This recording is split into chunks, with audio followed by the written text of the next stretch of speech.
Hello everyone and welcome back to CFB25. We are coming off another big conference win over the San Jose State Spartans. Kind of a slow game. We had some late game heroics that helped ensure that win. It was tied 10-10 going into the fourth, so maybe some problems are on the horizon for the team right now. We saw a huge weakness in trying to defend the run, which was kind of rare, I guess, for us. No team has really ran on us all that well. But we are moving ahead now to our next road game, which is in Fresno, taking on the Fresno State Bulldogs. So this is our first time against Fresno State in this Dynasty mode. Of course, last week was also another first-time opponent in San Jose State, so we're getting them out of the way early, and I think from here on out, the rest of the schedule should be more or less pretty familiar. I think we actually have Air Force snuck in somewhere, too, towards the back half of our schedule, probably where Hawaii was last year, so that is the other new opponent we're seeing here. We're going to see that flip, year in, year out. So, but either way, the offense is going to get rolling here in Fresno territory. We're going to do some play action. Forrest Brock uncorks one down the field. Tried to hit. I can't tell who he tried to hit, but he found a Fresno State defender, and that's all that matters. So it might have been Stevenson he tried to hit, and instead just found a Fresno State DB way downfield. So already not seeing the field very well. We had some mistakes in that vein last game as well, so maybe those mistakes are becoming a little bit normal for Forrest Brock, which would be a problem for us moving forward. But there's one person we do not have issues with, and that is Robert Briggs Jr. He makes things happen out of the backfield. So on 2nd and 5 now from about Fresno State's 45, we're going to hit Robert Briggs Jr. again out of the backfield, since that seems to be what is open, readily, and available, and not in danger of throwing a pick downfield. So on 1st and 10, Forrest Brock dropping back, tries to lace one across the middle of Stevens, and he gets into the end zone for the touchdown. And we finally crack that scoreboard after the early pick in this game here. We correct things by finding Stevens going across the middle here. Kind of had to wait for that play to develop. There was a linebacker just sitting there in his zone. He was kind of spying the quarterback, which is funny because Forrest Brock's never going to run. I'll tell you that right now. No read options or anything because Forrest Brock cannot run. I'm sorry, Forrest Brock, if he ever sees this, but I don't think you can run very well, buddy. But either way, Stevens gets us on the board. We get a nice receiving touchdown to start things off, and that is going to do it for the first quarter of play here in Fresno. We've held Fresno scoreless here, and their offense has done much of nothing in the first quarter as a whole. So we should really already have probably 2 scores on the board. But of course, as you know, as you saw, we already threw a pick. So we have the ball yet again here a couple minutes into the second quarter. We're going to go with a jet touch pass to Otto Tia. Otto Tia is going to set the edge, and there's no one in front of him here. Burst to speed if he's got it. He doesn't quite have it to get away from all the defenders here, but he does pick up a massive gain on the ground with his legs. Beautiful pickup for this offense. So on 2nd and 5 now, just outside of the 20-yard line of Fresno State, we're going to try and cork this one across the middle, and we find Stevens again, who hauls it in and gets us another first down. So now in the red zone on 1st and 10. Forrest Brock dropping back. Not a whole lot open in front of him, and the pressure gets home before we can get rid of the football. So now we're moving backwards on 2nd and 22. We're going to give it to Corbin Cottle to try and get back some of what we just lost, and he gets us up to 3rd and 16. So on 3rd down, Forrest Brock dropping back. We're just going to check this one down to Robert Briggs Jr. I thought maybe he had the speed to get away from that linebacker before he caught up, but he didn't. So 4th and 13, we're going to bring out Sergio Valencia to try and knock home an easy field goal, and that one actually had a chance this time. Normally I miss him hilariously, but that one actually had a chance. Just pushed it a little wide right.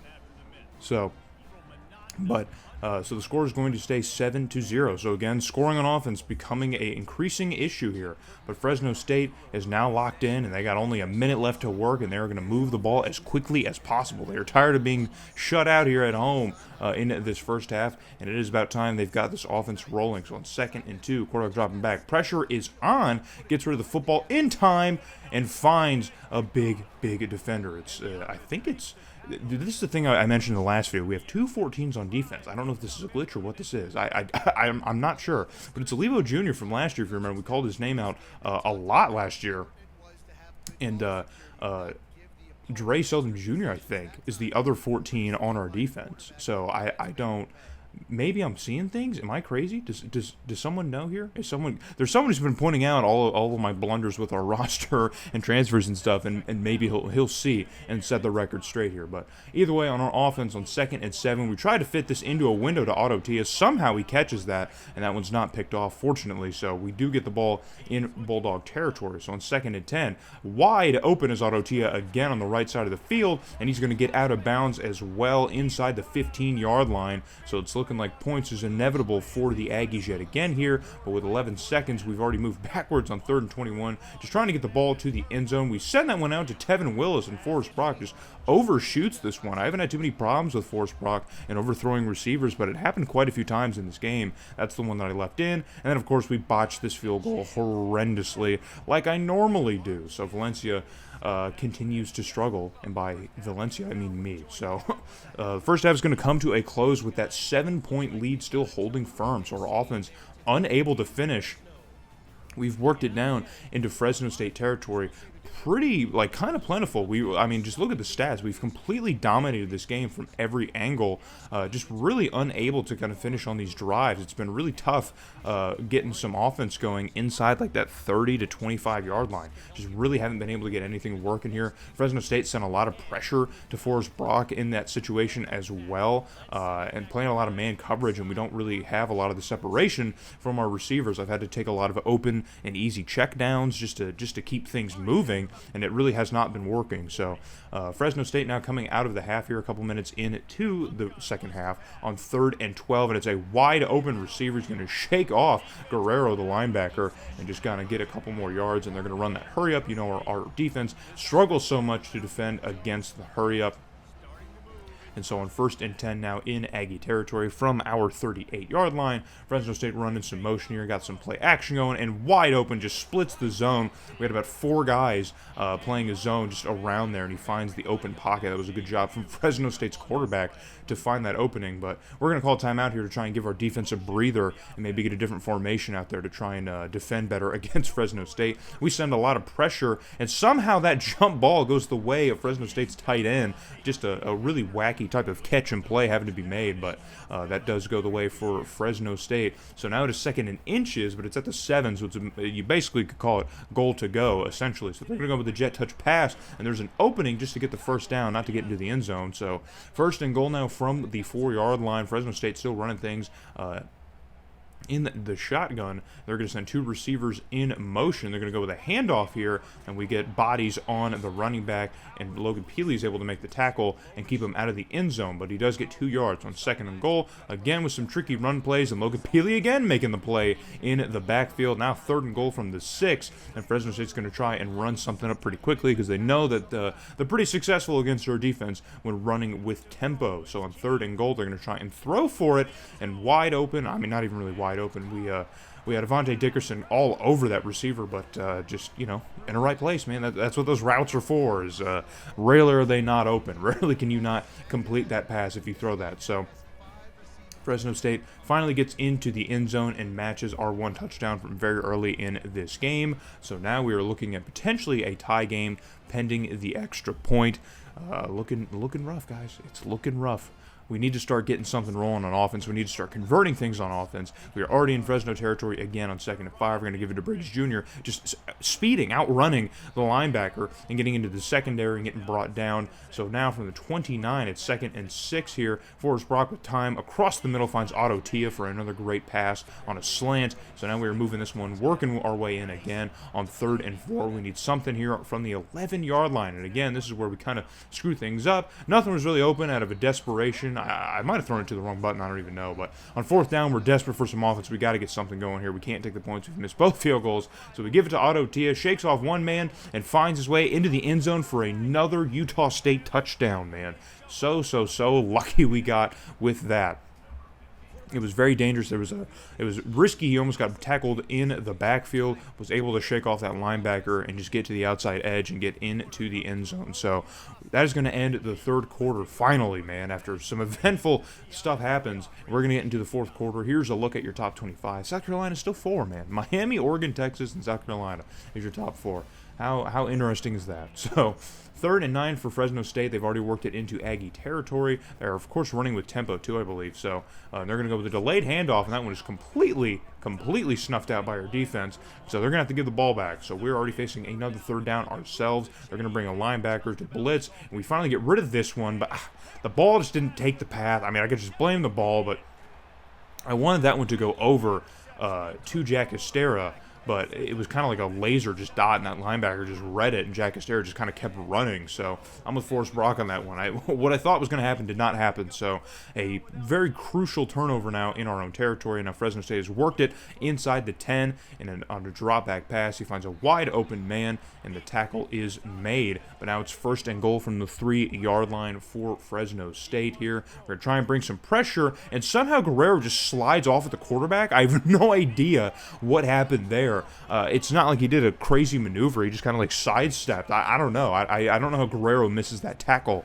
He had a good enough lane to the quarterback. I don't know. I'm confused on that one. By this point, I was ready to send my controller to the next state over because I don't know what was happening in this game. It was just absolutely infuriating. But somehow Guerrero just misses, just whiffs on the sack, and wide open in the back of the end zone. Michael Larson just lost out there. So Fresno State ties this one up at 14 apiece here. So under a minute left to go. We need something to happen. Another risky pass to Autotia, but I figured we could get that one over the linebacker's head, and we did.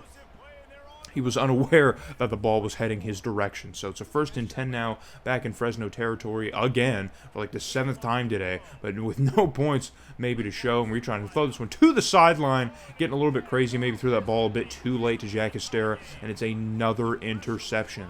It's Forrest Brock's 3rd pick of the game, and things are just getting out of hand on offense, man. We might need to hit the drawing board here, maybe rethink our strategy on offense. And so the 4th quarter is going to come to a close. Fresno State not able to score, so 14-14 is your score at the end of regulation. So for the first time in this series, we are going to get some overtime. So strap in for this overtime finale, I guess. I wish I could say that. I really wish I could say that. So here is, the ceremonial shake. And it's funny that they put coin tosses in for overtime, but they couldn't do the screen for just the game itself. It's not a big thing. I just noticed that. I'm like, wow, they actually put a coin toss in. I don't know why this isn't just in the game in general, but okay, that's fine. So Fresno State wins the toss. They, of course, are going to defer, so we are going to have our first attempt on offense here from the 25. So on 1st and 10, first play of overtime, and it's an interception. Forrest Brock delivering goodies to the defense yet again. Again, I thought I could lead the receiver, maybe get that over the defender's head, but no, it's just a laser dot to the defender. He's able to easily cut that route. And so Fresno State now is going to get a prime opportunity. All they needs a field goal, basically, and they're going to hand off to the running back. Logan Peely making the tackle here after the running back picks up a couple yards. So on 2nd and 8, quarterback's going to drop back here, or really just kind of stand firm and wide open across the middle of the field. In just 2 plays, Fresno State is able to end this game here as they get into the end zone, something that they struggled to do all game, but in just 2 plays from the 25, they managed to do it, and they hand us our 2nd loss on the year. So just like that, we have matched our loss total from last season. We still have half of our schedule to go, so things are, it's hard to say that things are looking bleak when you're 5-2, but we've only played, 3 conference games, and we've already sustained a loss. So we didn't sustain a conference loss until we went all the way towards the end of our conference schedule and played Hawaii. So things are definitely, there is definitely a little bit of trouble in paradise as it stands right now. Losing this game to Fresno State was definitely a tough one. The last 2 games have been really tough playing-wise for me. I've really struggled, but as you can see offensively, we completely outplayed Fresno State, man. We just really couldn't finish any drive. There was a ton of turnovers, obviously. The 4 interceptions was just absolutely just, you can't do that. So passing has been a very increasingly difficult thing for me to do for some reason. I've just been struggling seeing the field pretty well. Just going to have to tweak some settings and look at some strategy guides and stuff and just try and get better at the game because, throwing 4 picks is how we lose football games. So Robert Biggs Jr. still runs for over 100 yards, averaging 7 yards a carry. Just a great game, just wasted. Autotia has an MVP caliber game, 141 yards and 7 receptions and a touchdown. And, a lot of that's just going to get squandered. A lot of that's just going to go away. Guerrero again with 2 2 sacks as well, leading the defense in terms of sack yardage. And we couldn't get a field goal completed for Valencia. I don't know if that would have changed the game so much. It probably would have, because we would have been winning at the end of regulation, potentially. But there was a lot of things that could have been done differently to change that game. And now Fresno State moves to 4-2, and they are 1-1. So Fresno State continues to win. This game could be a huge thorn in our side towards the end of the season with Mountain West Conference implications. So after the season we had last year, I do not want to walk away without at least playing for the conference title at least every year, which is a crazy thing to say, but I think it's possible with the team that we have especially. So we are going to move on, though. So I hope to see you guys in the next video where we hopefully win one.